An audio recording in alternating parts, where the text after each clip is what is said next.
Good afternoon, brethren. And para sa ating preaching ngayong hapon, in-invite ko kayo to open your Bibles to 2 Corinthians, and we'll be reading the chapter 5, verses 14 to 20. 2 Corinthians chapter 5, verse 14 to 20. For the love of Christ control us, because we have concluded this, that the one has died for all, therefore all have died. And he died for all, that those who live might no longer live for themselves, but for him who for their sake died and was raised. From now on, therefore, we regard no one according to the flesh. Even though we once regarded Christ according to the flesh, we regard him thus no longer. Therefore, if anyone is in Christ, he is a new creation. The old has passed away. Behold, the new has come. All this is from God, who through Christ reconciled us to himself and gave us the ministry of reconciliation. That is, in Christ, God was reconciling the world to himself, not counting their trespasses against them, and entrusting to us the message of reconciliation. Therefore, we are ambassadors for Christ, God making his appeal through us. We implore you on behalf of Christ, be reconciled to God. For our sake, he made him to be sin who knew no sin, so that in him we may become the righteousness of God. So ngayong bagong taon, if not most of us, if not most of us or most of the people, they are making resolutions to make their lives better. Ito yung panahon na makikita natin yung mga gyms, mas marami ngayon na nagpapa-member sa mga gyms, gusto nilang magkaroon ng healthy body. Yung mga self-help books, nag-increase in numbers of sale kapag January. And also, marami ding mga tao na dahil mas gusto nilang mag-ipon for this year, ay nag-open sila ng mga bank account. And many would try new hobbies or magdadagdag sila ng kanilang mga new set of skills.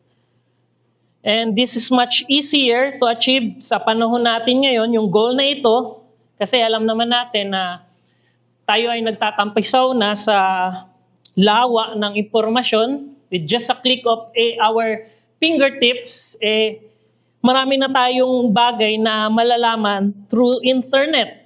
So kung gusto mong matuto ng baking, so i-type mo lang sa YouTube, type mo lang sa Google, or kung gusto mong matutong mag-gardening, or matuto ng ibang language, or paano maging vlogger, mas madali na itong ma-achieve dahil nga doon sa technology at doon sa maraming information sa internet kung paano mo ma-achieve yung isang bagay na yon. And self-help is becoming its namesake more and more. Dahil without a teacher, or kung wala kang trainer, or hindi ka man pumasok sa isang program or isang lesson, you would be learning these things on your own. Kahit hindi ka kumuha ng teacher or hindi ka mag-subscribe kay Brother Ish, dun sa kanyang pagiging coach, may mga tao talagang self-help. Walang kahit na sino na tutulong sa kanila, siya at yung kanyang cellphone lang. And we could learn those things on our own.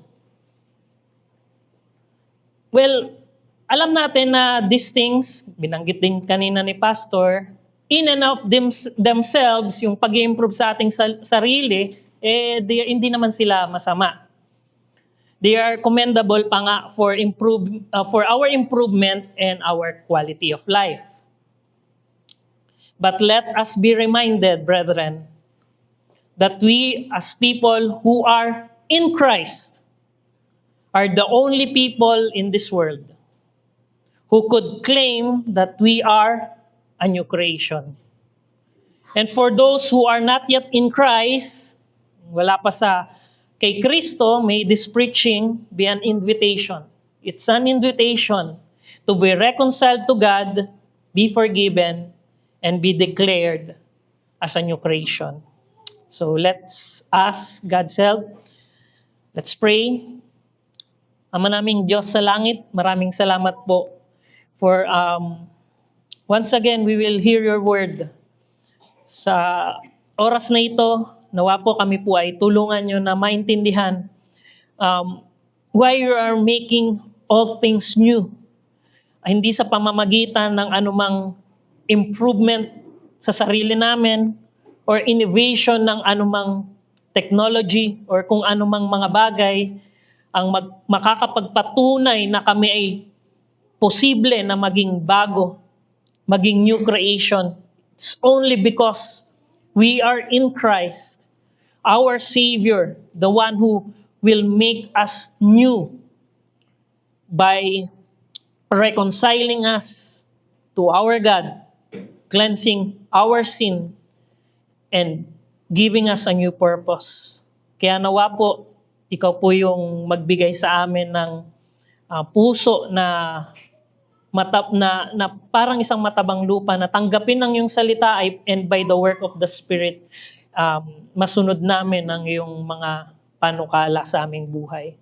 This new year, we want na ikaw yung magbago sa amin. Thank you. In Jesus' name we pray. Amen. So, the second letter of Apostle Paul to the church in Corinth, ito ay isang letter na ang ginagawa ni Paul is defending his apostleship dahil dun sa kanyang mga opponent that time. At ang argument ng kanyang mga opponents, si Paul, ang sabi nila, he is suffering too much to be a spirit-filled apostle. Yun yung argument nila. Kung si Apostol Pablo ay isang apostle filled or spirit-filled apostle, ang kanilang argument, bakit yung apostol nyo sobrang naghihirap sa pagsunod niya sa Panginoong Jesus? Ayun yung argument nila. And Paul, yung kanyang counter-argument is that his weakness. Maraming letter ni Paul, in-emphasize niya hindi yung kanyang kagalingan, kundi yung kanyang weaknesses. As an apostle, ito yung very means which believer are comforted. Yung comfort ng mga believers ay mas maka-comfort ni Paul yung mga believers throughout dun sa mga churches na kanyang sinusulatan dahil siya mismo ay nakakaranas ng mga trials and testing so that he can be encouragement to them. At iyan yung makikita natin in the introduction ng kanyang letter dun sa Corinthians, sa kanyang pangalawang letter sa mga Corinthians, yung in-emphasize niya na those things are happening to him so that he can encourage the church. And when we look back dun sa ating buhay nung nakarang taon or last year, question is it marked with suffering? And not just any kind of suffering. Dahil may mga suffering na ang dahilan ay sin. Or meron din namang suffering na ang dahilan is lack of wisdom. Pero yung tinutukoy ni Apostle Paul na kanyang nararanasan na suffering, it's because he is working for the sake of the gospel, of holiness, of standing for the truth, and of following Christ. Nararanasan ng Apostol Pablo ang mga bagay nito because ang kanyang sinusunod ay ang Panginoong Hesus, na pinaka-imahe ng paghihirap dahil sa pagsunod sa Panginoong Diyos. And contrary dun sa popular na wrong interpretation of a Christian life, di ba yun yung pinepresent nila? Pinepresent nila si Christ as the one who will lighten all your problem. Ibinebenta nila ang Kristyanismo ng ganitong paraan. Siya yung mag-aalis ng inyong insecurities, or even siya yung mag-alleviate ng ating poverty. Pero inaalis nila yung, or hindi nila ine-emphasize, or even hindi nila mine-mention yung real condition of a person who are not in Christ. Ang sabi ng Biblia, yung mga tao na who are not in Christ, ang pinakamalaking problema nila is they are not a friend of God. They are the enemy of God. And worst, those people are the target of God's terror. So hindi nila yun ine-emphasize or hindi nila mine-mention yung real condition ng mga tao and presenting Christ na mag-aayos lang ng kanilang mga buhay. But Paul explains that the suffering embodies the cross of Christ, yung kanyang paghihirap.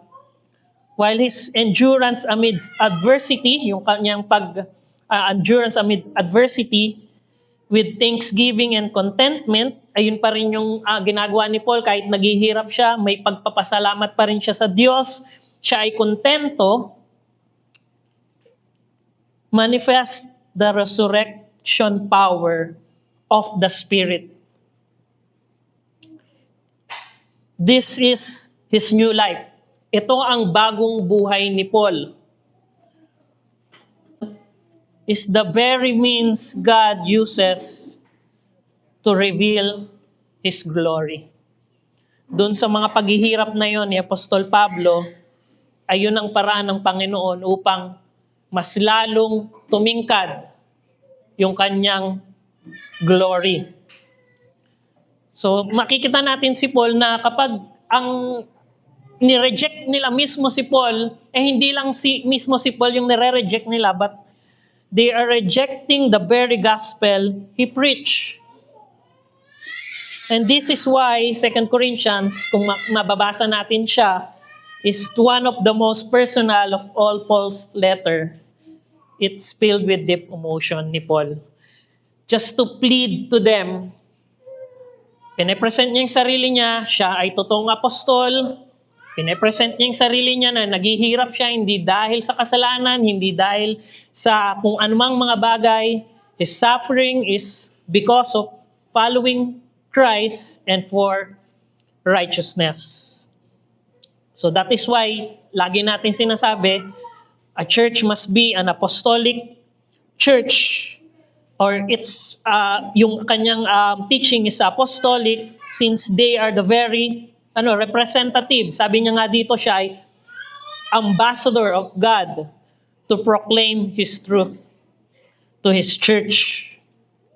So titingnan natin yung chapter 5 nung kanyang sulat sa mga Corinthians, 2 Corinthians, where Paul declared that those who are in Christ are the people of the new creation. The message we can draw dun sa ating passage ay ito. In the death of Christ, God is reconciling Himself to the people and making them His new creation, marked with the new purpose of reconciling people to Him. So dun sa death of Christ, sa pagkamatay ni Kristo, ay ang paraan ng Panginoon upang i-reconcile niya tayo to Himself. And He is making us new. And our new purpose is to reconcile the people to Him. At meron lamang tayong dalawang puntos sa preaching na ito. Yung una ay new creation from death to life. And yung pangalawa is new purpose from self to God. So let's look dun sa unang point. So makikita natin dun sa passage, sinabi ni Paul na those who are in Christ, they are the new creation. Yung sinasabi ni Paul na in Christ, alam natin na it means having true faith kay Jesus. And yung title na to, this is not for everyone. Hindi ito kayang angkinin ng kahit na sino. It is only for those who are credited with Christ's righteousness. We are being credited with Christ's righteousness or His righteous life, and whose sins are forgiven. And that's our status by Christ's death on the cross in our place. Ayun yung tinutukoy ni Apostle Paul na in Christ. And such people are new creatures. They can claim that they are new creatures. They become something they are not before. Kaya kung meron tayong mapapakinggan ng mga testimonies, di ba laging merong before na makilala si Christ and after makilala si Christ. Because meron tayong buhay dati na wala kay Kristo. Their identity has changed from being their fallen version of themselves. Meron tayong fallen version of ourselves to being associated with the righteousness of Christ. That is who we are now. And kung manonotice natin yung pagkakasulat ni Paul dun sa kanyang letter sa mga Corinthians, dun sa verse 5 or sa chapter 5, hindi niya lang sinabi na He is making all things new. Meron pang dinugtong si Apostle Paul at ang sabi niya, the old has passed away or gone. This means that the old version of a Christian who they were before they were in Christ, it's not recoverable. Dapat yung old version natin, it should cease to exist.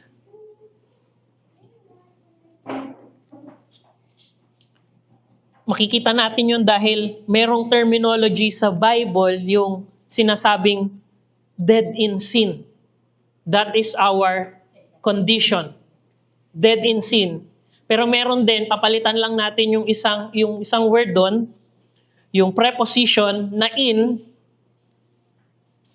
and tayo ngayon is dead to sin. Before we are dead in sin, but when we are in Christ, kabaliktaran na. Tayo ay patay na para mamuhay sa kasalanan. Dati tayo ay patay sa pamumuhay sa kasalanan. And though we recognize the presence of our remaining sin, hindi natin confess na after we became a Christian, we have a perfect life dahil ayun yung sinasabi ni Apostle John dun sa kanyang letter sa 1 John na meron pa rin tayong remaining sin. But we also recognize yung truth that we are being changed day by day by the Holy Spirit. So hindi ito dahilan upang sabihin na lang natin na hindi pa pala tayo perfect. So I'm not a new creation. Hindi yun yung tinutukoy, but we have a new identity in Christ. And we are being changed day by day, not by our own will, yung ating kakayahan na baguhin yung ating sarili, but we know that it's only because of the Spirit of God in us, the guarantee of our salvation. Paul's words are true in another way. The old way of humanity is also gone. The old way of the law is also gone. Christ is the long-promised new covenant, that making it possible for men and women to be made new once and for all, for eternity, with no possibility of returning to the old. Kung yung mga old ways ng Old Testament hindi na natin pwedeng balikan para para i-declare tayo as righteous or linisin yung kasalanan natin, hindi na tayo nag-aalay, or even yung temple, natapos na din yung panahon ng mga old things, ganun din tayo bilang mga Christian. Meron tayong mga bagay na by the help of the Spirit, no possibility of returning back. And we know na merong promise in Jeremiah chapter 31, verse 31 to 34. And it says, "Behold, the days are coming, declares the Lord, when I will make a new covenant with the house of Israel and the house of Judah, not like the covenant that I made with their fathers on the days when I took them by the hand to bring them out of the land of Egypt. My covenant that they broke, though I was their husband, declares the Lord. For this is the covenant that I will make with the house of Israel after those days, declares the Lord. I will put my law within them, and I will write it on their hearts, and I will be their God, and they shall be my people. And no longer shall each one teach his neighbor and each his brother, saying, Know the Lord, for they shall all know me, from the least of them to the greatest, declares the Lord. For I will forgive their iniquity, and I will remember their sin no more." Kung makikita natin, yung binasa natin kanina sa 2 Corinthians, and ngayon yung binasa natin sa Jeremiah 31, may similarities yung pagkakahayag ng mga pahayag ng Panginoon. Unang-una, that God will execute His recreation of a new humanity and will renew His relationship with us. And also, there will be a cleansing of sin. Sabi doon sa Jeremiah 31, ang sabi doon, I will be their God and they shall be my people. Magkakaroon ng renewed relationship. And ang sabi doon, for I will forgive their iniquity and I will remember their sin no more. And kung kung pupuntahan din natin yung kaninang binasa natin sa 2 Corinthians, in chapter 18, sabi doon, all this is from God, who through Christ reconcile us to Himself, meaning He will renew His relationship with us. And even doon din sa following verse, not counting their trespasses against them. So a renewed relationship with God will be made possible by His initiation to reconcile Himself to us. And any attempt of human to improve his being, so parang gagawin niyang bago yung kanyang sarili, by any means apart from true reconciliation with God, is all for nothing.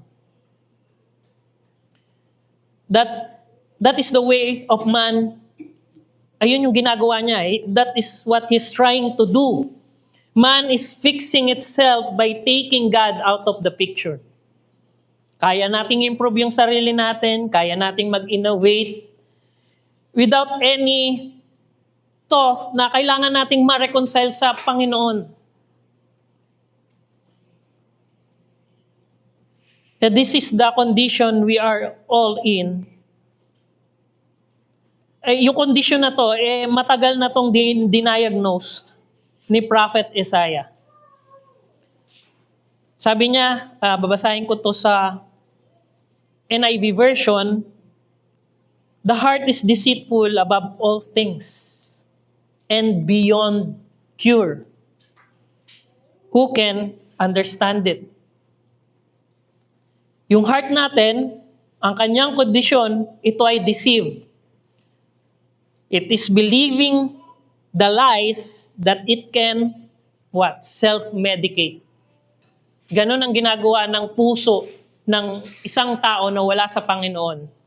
Kaya niyang, ang sinasabi niya, kaya niyang mag-self-medicate. Kaya niyang pagalingin ang kanyang sarili. Ganon yung ginagawa ng mga tao ngayon. Just a new relationship and I will get better.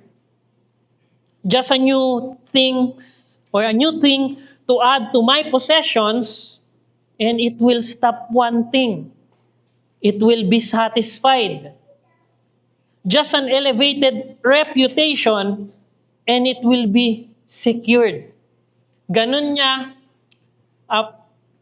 tinatry na pagilingin yung kanyang sarili by promising those things. Well, yung writer ng Ecclesiastes will sharply object with a loud no. Hindi yan ang way.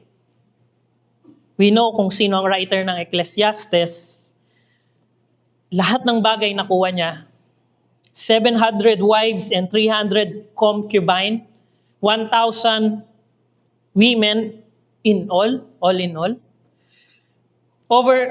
He owns tons and tons of gold, or convert natin ngayon, pera, chariots, or i-convert natin ngayon, mga cars, and a fleet of ocean-going ship.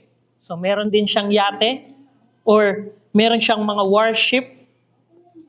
He owns servants, musicians, singers, officials, and soldiers. Marami siyang servants. And all the people, including kings and queens, respect him for his wisdom. Famous over all the globe. Ganito ang estado ni King Solomon sa panahon niya. And sa panahon natin ngayon, ang pinakamayaman is si Elon Musk. According to internet. The richest man alive today. Pero kung i-convert daw yung net worth ni Solomon versus sa net worth ni Elon Musk, well, Solomon will surpass it 3 times. Net worth daw ni Elon Musk ay 612 billion sa panahon ngayon. Compare kay Solomon na siguro kinonvert ng mga tao lahat nung kayamanan ni King Solomon 2 trillion. So 3 times more. So wala pa rin totoo na si Solomon ang taong nabuhay ng pinakamayaman and wala pa rin nakakatalo sa kanya doon sa estado na yon. And with all those possessions, he could make his life new and better every day. Kaya niyang gawin na yung everyday life niya is not the same as yesterday. Sobrang yaman niya. Pwede siyang palipat-lipat ng lugar, bakasyon sa ibang lugar, magkakape lang dun sa ibang lugar. or kakain sa ancient na mga lugar that time. He can make those things sa yaman niya and all those possessions. Pero ano yung mababasa natin sa Ecclesiastes? With all his possession, yun nga, kaya niyang gawin yun. Pero yun yung, ano yung conclusion niya? That all these things, everything is pointless. At ang sabi niya, there's nothing new under the sun. Biruin nyo, lahat na nasa kanya, pero this is his conclusion.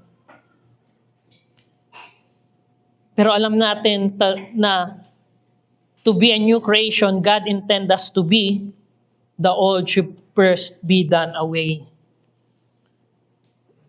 If the heart is beyond cure, kung ang totoong yung heart natin is beyond cure, and cannot be fixed, walang tao na kayang i-fix ating puso, what we need is a new heart. Ezekiel 36:26 to 27, and I will give you a new heart, and a new spirit I will put within you. And I will remove the heart of stone from your flesh, and give you a heart of flesh. And I will put my spirit within you, and cause you to walk in my statutes, and be careful to obey my rules.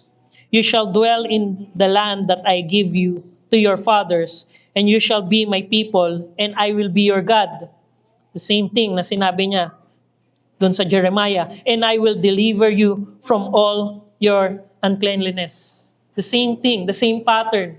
He will make a new spirit or a new heart within us by renewing his relationship with us and cleansing us from all our sin. And the end of trusting our own heart to self-medicate is the beginning of longing for a renewed relationship with God and longing to be cleansed from all our sin. And alam natin na in our confession of faith, 1689 confession of faith, alam natin na no one can save themselves. So chapter 10, paragraph 2, it's called regeneration or the effectual call.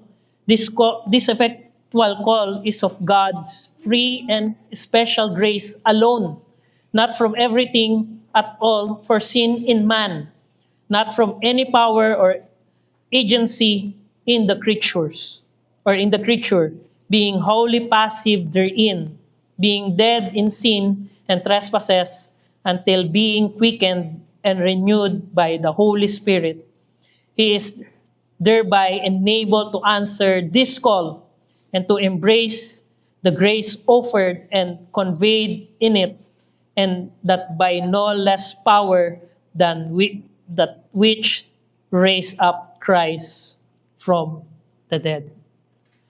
So no one can make himself new or even improve in the sense of a renewed relationship with God. At ayan din yung sabi ni Spurgeon doon sa isa niyang sermon, the work of a new creation is even greater than God's work of creating the world. My brethren, it was more difficult, if such terms are even applicable to omnipotence. It was more difficult to create Christian than to create a world. What was there to begin with when God made the world? There was nothing, but nothing could not stand in God's way. It was at least passive. But my brethren, in our hearts, while there was nothing that could help God, there was much that could and did oppose him. Our stubborn wills, our deep prejudice, our ingrained love for iniquity, all this great God opposed thee, and aim at thwarting thy designs. Yes, great God, it was great to make a word world, but greater, to create a new creature in Jesus Christ.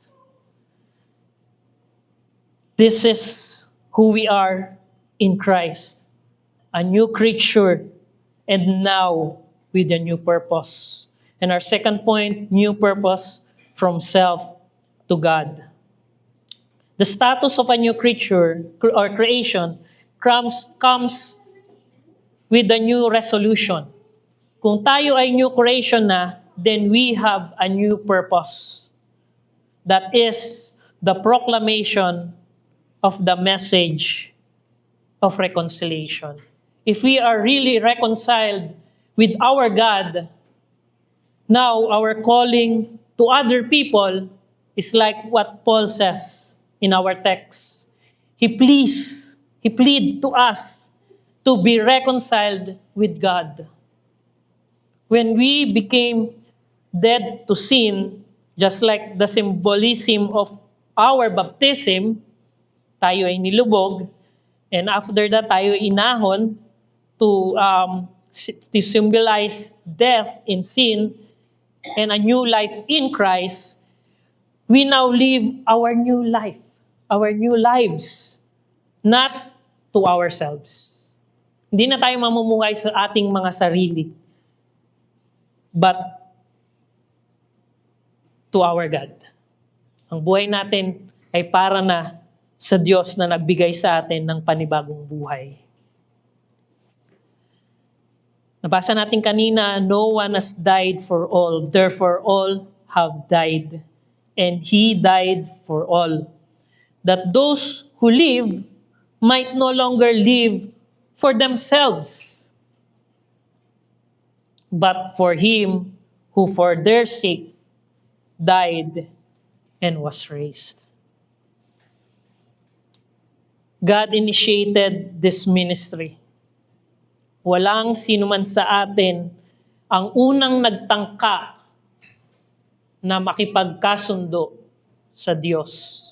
Kung meron mang mag-aangkin na siya ang unang kumilos, hindi yun ang katotohanan.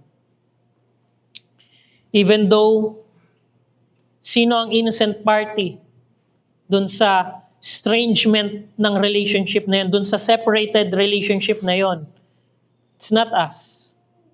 It's God. Siya yung innocent party dun sa nangyaring separation of relationship. But God did this through Jesus Christ. And ang ginawa ng Panginoon, He did not reconcile us to Himself just by neglecting His holy justice. Kasi pwede yun eh. Sige, pabayaan na lang na natin na may justice ako, pabayaan ko na lang yun, mamahalin ko yung tao, at babaliwalain ng Panginoon yung justice. But no. Or giving in to sinful, rebellious human. Hindi din. He did it by an amazing, righteous sacrifice of love. Having reconciled us to Himself through Jesus Christ, now God expects us to take up the ministry of reconciliation, and has therefore committed us to the word of reconciliation. So brethren, nawa, this new year, i-align natin yung ating mga buhay of pleading with people to be reconciled with God. And nawa, maging ganun yung ating buhay sa darating na taon. Hindi ko lang sinasabi na tayo ay maging busy dun sa mga, kung magkakaroon man tayo ng evangelism na programs or tract givings. It could be a way. But with our daily lives, let's make it na maging goal natin that people will be hearing through our words. And they will see with our actions that we are who we are. Ano yung identity natin? Ano yung makikita nila sa atin kapag pinakinggan natin yung mga salita, pinakinggan nila yung ating mga salita, at nakita nila yung ating mga action. Hindi nila makikita na tayo ay mga, napakadisiplinadong tao. Though, kaakibat yun, isang taong ini-improve niya yung kanyang sarili. Could be, but sana kapag nakita tayo ng mga tao, masasabi nila na meron siyang nire-representa na mas mahigit sa kanya. Tayo ay maging ambassadors of Christ. Kaya alam natin yung ambassadors, meron tayo nandito, may US Embassy at may iba-ibang embassy dito sa Pilipinas. At yung Pilipinas, meron dang embassy sa ibang bansa. And an ambassador does not speak to please his audience, but the king who sent him, or a president who sent him. An ambassador does not speak on his own authority. Di siya nagsasalita sa sarili niyang otoridad, siya ay binigyan ng otoridad ng pinanggalingan niyang bansa. But an ambassador is more than a messenger. He is also a representative. And the honor and reputation of his country are in his hand. Ay nawa ngayong taon, hindi natin i-represent ng mali si Kristo. Nawa kapag nakita tayo ng mga tao, makita nila na our message is to ask and plead sa mga tao na you need to be reconciled with the Lord. Through Christ, who will make us a new creature by reconciling us to God and cleansing our sin.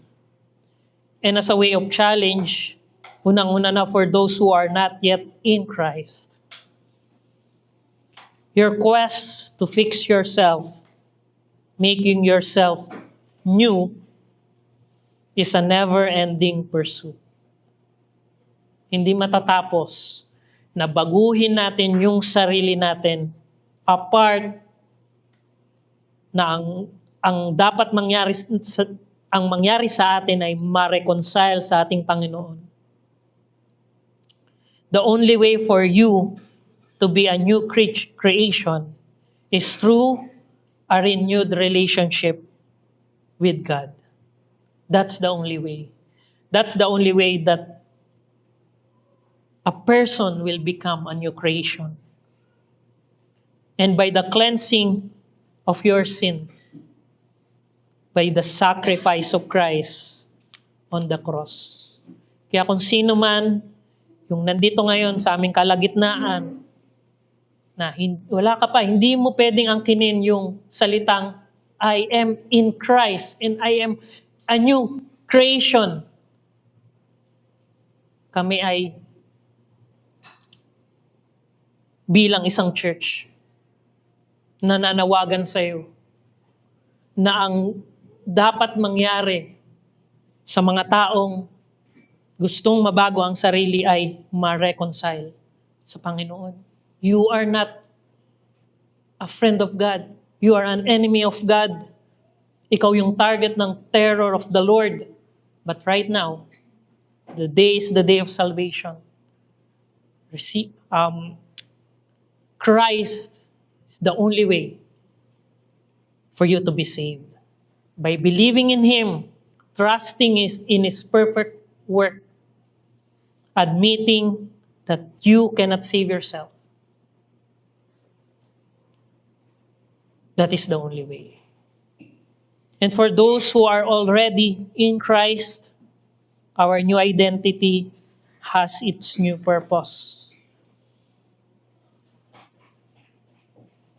That we will be ambassadors of Christ, making every effort to plead with other people to be also be reconciled to God. And nawa, sa taon na ito, ang makakatotohanan ng salita ng Panginoon ang siyang maging kalakasan natin. That even we are already in Christ, ang babalikan natin ay yung katotohanan na apart from Him, hindi tayo yung may kakayanan na baguhin yung ating mga sarili. At nawa sa pamamagitan ng Espiritu ng Panginoon, tayo ay maging ambassador.